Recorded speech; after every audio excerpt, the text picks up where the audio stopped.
What will it mean now? Nick Butler, the former head of strategy for BP, told me, we are in for a longer and more sustained period of low oil prices than in the late 1980s. Why? He points to a perfect storm. Supply is up substantially because a decade of high oil prices encouraged producers throughout the world to invest vast amounts of money in finding new sources. Those investments are made and will keep supply flowing for years.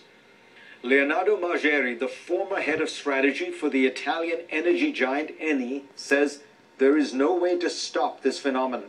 He predicts that prices could actually drop down to $35 a barrel next year. A primary reason that the price decline has accelerated is that Saudi Arabia, the world's swing supplier, that is the one that can most easily increase or decrease production, has decided to keep pumping.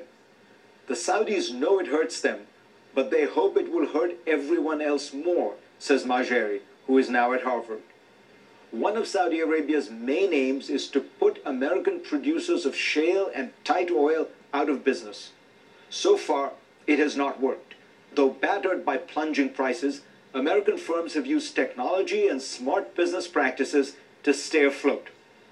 Major oil-producing countries everywhere are facing a fiscal reckoning like nothing they've seen in decades, perhaps ever. Let's take a brief tour of this new world.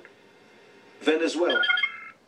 Hugo Chávez's popularity, his 21st century socialism, and his mismanagement of the country's economy were made possible by one factor, a prolonged oil boom. Oil makes up 96% of Venezuela's exports. Its economy is estimated to shrink by 7% this year, having already contracted by 4% last year. Russia. Like Chávez, Vladimir Putin's popularity coincided perfectly with a steep rise in oil prices, which meant higher Russian GDP, government revenues, and thus subsidies to the people. All that is reversing course. Russia's economy is projected to shrink by 3.4% this year. Oil and gas revenues make up half the government's budget. Crucially, revenues for Gazprom, the national gas giant, are estimated to fall by almost 30% this year. Remember, Gazprom is the machine that provides finances for Putin's clique that runs the country, said Butler, a visiting professor now at King's College London. Iraq. Oil makes up around 90% of the Baghdad government's revenue, and despite the fact that it is pumping out as much as possible, it faces a massive drop in available funds. This is the backdrop behind the fragility of the government, and also the rising levels of sectarian strife, which have of course paved the way for ISIS. With limited resources, the Shiite government in Baghdad is hard-pressed to make patronage payments to the Sunnis. Iran.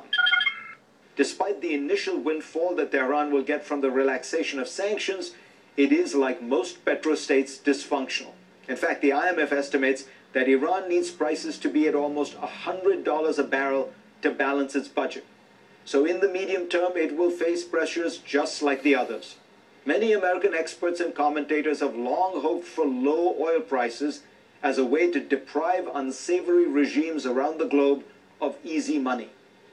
Well, now it's happening, but at a speed that might produce enormous turmoil and uncertainty in an already anxious world.